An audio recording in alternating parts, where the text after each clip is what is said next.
అందరికీ నమస్కారం. ఈ వీడియోలో నాగార్జునసాగర్ డ్యామ్ని సందర్శించడానికి వెళ్తున్నాం.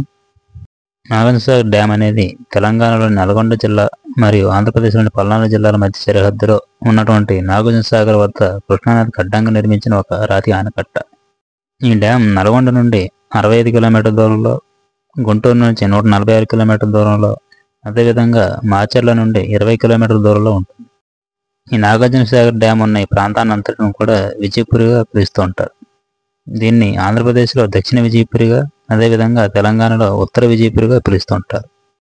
ఈ ఆనకట్ట ద్వారా తెలంగాణలోని నల్గొండ, సూర్యాపేట, ఖమ్మం, భద్రాగూడెం జిల్లాలు మరియు ఆంధ్రప్రదేశ్లోని కృష్ణా, గుంటూరు, పల్నాడు, ప్రకాశం మరియు పశ్చిమ గోదావరి జిల్లాల్లోని కొన్ని ప్రాంతాలకు సాగునీటిని అందిస్తుంది. ఈ డ్యాము జాతీయ గ్రిడ్కు విద్యుదుత్పత్తికి మూలం. ఇక్కడ మనకు కనిపిస్తున్న బ్రిడ్జ్ పై నుంచి అవతలకు వెళ్తే మనం తెలంగాణలోకి చేరుకుంటాం. ఇంకా ప్రాంతాన్ని ఉత్తర విజయపురిగా పిలుస్తారు.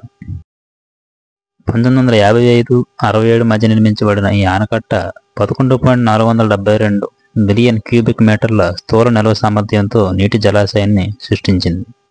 దీని ప్రభావవంతమైన సామర్థ్యం 6.92 క్యూబిక్ కిలోమీటర్ల ఆనకట్ట దాని లోతైన పునాది నుండి 124 మీటర్ల ఎత్తు మరియు 1.6 కిలోమీటర్ల పొడవు, 26 గేట్లతో 13 మీటర్ల వెడల్పు మరియు 14 మీటర్ల ఎత్తు ఉంటుంది. ఈ డ్యామ్ను ఆంధ్రప్రదేశ్ మరియు తెలంగాణ రాష్ట్రాలు సంయుక్తంగా నిర్వహిస్తున్నాయి. భారతదేశంలో హరిత విప్లవాన్ని సాధించడానికి ప్రారంభించబడిన ఆధునిక దేవాలయాలు అని పిలువబడే పెద్ద మౌలిక సదుపాయాలు ఉన్నటువంటి ప్రాజెక్టుల్లో నాగార్జునసాగర్ ఆనకట్ట మొట్టమొదటి. ఇది భారతదేశంలోనే మొట్టమొదటి బహుళార్థ సాధక నీటిపారుదల మరియు జల విద్యుత్ ప్రాజెక్టులలో ఒకటి. 1903లో కృష్ణానదికి అడ్డంగా ఉన్న ఈ ఆనకట్ట కోసం సర్వే పనిని నిజాం రాజు బ్రిటిష్ ఇంజనీర్లను ఆదేశించాడు. ఈ ప్రాజెక్టు నిర్మాణాన్ని ప్రధానమంత్రి జవహర్లాల్ నెహ్రూ 1955 డిసెంబర్ 10న అధికారికంగా ప్రారంభించారు. రాజా వాసిరెడ్డి రామగోపాలకృష్ణ మహేశ్వర ప్రసాద్ దివంగత ముత్యాల రాజాగా ప్రసిద్ధి చెందారు. క్రియాశీల రాజకీయ లాబీయింగ్ ద్వారా మరియు 1952లో 110 మిలియన్ గ్రేట్ బ్రిటన్ పౌండ్లు మరియు 22,000 హెక్టార్ల భూమిని విరాళంగా ఇవ్వడం ద్వారా నాగార్జునసాగర్ ఆనకట్ట నిర్మాణంలో కీలక పాత్ర పోషించారు. ఈ డ్యామ్ ఆ సమయంలో ప్రపంచంలోనే అత్యంత ఎత్తైన రాతి ఆనకట్ట. కానూరు లక్ష్మణరావు ఇంజనీరింగ్ నాయకత్వంలో పూర్తిగా స్థానిక పరిజ్ఞానంతో నిర్మించబడింది. ప్రధానమంత్రి ఇందిరాగాంధీ 1967 ఆగస్టు 4న జలాశయం నీటిని ఎడమ మరియు కుడి కాలువలోకి విడుదల చేశారు. జల విద్యుత్ ప్లాంట్ నిర్మాణం తర్వాత అదనపు యూనిట్లు సేవలలోకి రావడంతో 1978 మరియు 85 మధ్య కాలంలో విద్యుత్ ఉత్పత్తి పెరిగింది. 2015లో ప్రాజెక్టు ప్రారంభోత్సవ వజ్రోత్సవ వేడుకలు కూడా జరిగాయి. ఈ ఆనకట్ట నిర్మాణం వలన పురాతన బౌద్ధ స్థావరమైన నాగార్జునకొండ మునిగిపోయింది. ఇది 1వ మరియు 2వ శతాబ్దాలలో ఇక్ష్వాకు రాజవంశం మరియు తూర్పు దక్కన్లోని శాతవాహన వారసుల రాజధాని. తవ్వకాలలో 30 బౌద్ధారామాలు, అలాగే చారిత్రక ప్రాముఖ్యత కలిగినటువంటి కళాకృతులు మరియు శాసనాలు కూడా లభించాయి. జలాశయం వరదలకు ముందు స్మారక చిహ్నాలను తవ్వి వేరే చోట ఉంచారు. కొన్నింటిని నాగార్జునకొండకు తరలించారు. ఉడాన్ పథకంలో భాగంగా అభివృద్ధి చేయడానికి ఆనకట్ట స్థలాన్ని 2022లో ఎంపిక చేశారు.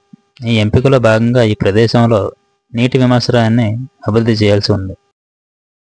ఈ డ్యామ్ యొక్క పరివాహక ప్రాంతం వస్తే 2,14,185 చదరపు కిలోమీటర్లు. అలాగే జలాశయం యొక్క పూర్తి నీటి మట్టం 179.83 మీటర్లు. ఈ జలాశయం యొక్క నీటి సామర్థ్యం 312 టీఎంసీలు.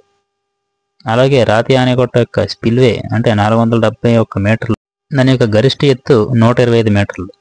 భూ ఆనకట్ట మొత్తం పొడవు 3,414 మీటర్లు. ఇంకా దీని గరిష్ట ఎత్తు 128 మీటర్లు. ఇప్పటి వరకు మీరు చూస్తున్న ఈ ప్రాంతం అంతా కూడా తెలంగాణలోని నల్గొండ ప్రాంతమే. ఇక్కడ నుంచి మనం కాస్త ముందుకు వెళ్ళినట్లయితే మనం ఇక్కడ పుష్కర్ ఘాట్ అనేది చేరుకుంటాం. ఇక్కడ పుష్కర్ ఘాట్ నుంచి ఆంధ్ర మరియు తెలంగాణ సరిహద్దు బ్రిడ్జి మొత్తం చాలా అద్భుతంగా కనిపిస్తుంది. ఇప్పుడు తెలంగాణలో నాగార్జునసాగర్ డ్యామ్ని చూసిన తర్వాత అక్కడి నుంచి మనం ఆంధ్రలోకి మళ్ళీ ప్రవేశిస్తాం. ఇంకా నాగార్జునసాగర్ డ్యామ్ ఉన్నటువంటి ప్రాంతాన్ని ఆంధ్రప్రదేశ్లో దక్షిణ విజయపురిగా పిలుస్తూ ఉంటారు. ఈ నాగార్జున సాగర్ డ్యాముకు సమీపంలో ఉన్నటువంటి బౌద్ధరామైన నాగార్జున కొండకు చేరుకోవడానికి మనం ఈ మార్గంలోనే వెళ్ళవలసి ఉంటుంది. నాగార్జున కొండకు చేరుకోవడానికి మనం ముందుగా లాంచ్ స్టేషన్కు చేరుకోవాల్సి ఉంటుంది. ఈ లాంచ్ స్టేషన్ నుంచి నాగార్జున కొండకు బోటు ద్వారా మనల్ని తీసుకువెళ్తారు. ఇక్కడికి వచ్చే పర్యాటకులు గుర్తుంచుకోవాల్సిన విషయం ఏమిటంటే, నాగార్జున కొండకు వెళ్ళాలనుకునేవారు శుక్రవారం తప్ప మిగతా ఏ రోజుల్లో అయినా సరే మీరు అక్కడికి వెళ్ళవచ్చు. ఇక్కడ శుక్రవారం పూట బోటింగ్ అనేది ఉండదన్నమాట. ఇక ఈ డ్యామ్ యొక్క నీటిపారుదల విషయానికి వచ్చినట్లయితే, కుడి కాలువ అంటే జవహర్ కాలువ 203 కిలోమీటర్ల పొడవు, గరిష్టంగా 311.5 క్యూమెక్ సామర్థ్యం కలిగి గుంటూరు మరియు ప్రకాశం జిల్లాల్లో 4520 చదరపు కిలోమీటర్ల భూమికి సాగునీరు అందిస్తుంది.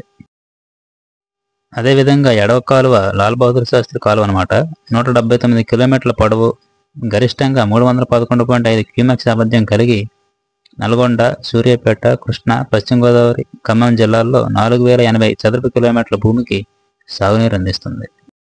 ఈ డ్యామ్ నిర్మాణంలో 54 గ్రామాలు నీట మునిగాయి. అందులో నల్గొండలో 48, గుంటూరులో 6 గ్రామాలు నీట మునిగాయి మరియు 24,000 మంది ప్రజలు ప్రభావితం అయ్యారు. 2007 నాటికి ప్రజలకు పునరావాసం పూర్తయింది.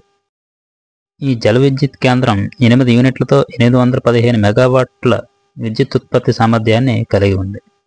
నాగార్జున సాగర్ ఆనకట్ట ప్రసిద్ధ వారాంతపు విహారయాత్రలో ఒకటి. వర్షాకాలంలో డ్యామ్ గేట్లు తెరిచినప్పుడు వేలాది మంది పర్యాటకులు ఆనకట్టను సందర్శిస్తూ ఉంటారు. ఇక్కడ మీరు చూసినంతా కూడా ఆనకట్టకి అవతల వైపు అనమాట. ఇదంతా కూడా పుష్కర్ ఘాటుగా మనం చెప్పవచ్చు. ఈ నాగార్జున సాగర్ డ్యామ్కి 8 కిలోమీటర్ల దూరంలో అనుపు నాగార్జున సాగర్ అనేటువంటి ఒక పర్యాటక ప్రదేశం కూడా ఇక్కడ ఉంటుంది. ఈ డ్యామ్ భారతదేశంలోని అతిపెద్ద బహుళార్ధ సాధక ప్రాజెక్టులలో ఒకటిగా మనం చెప్పుకోవచ్చు.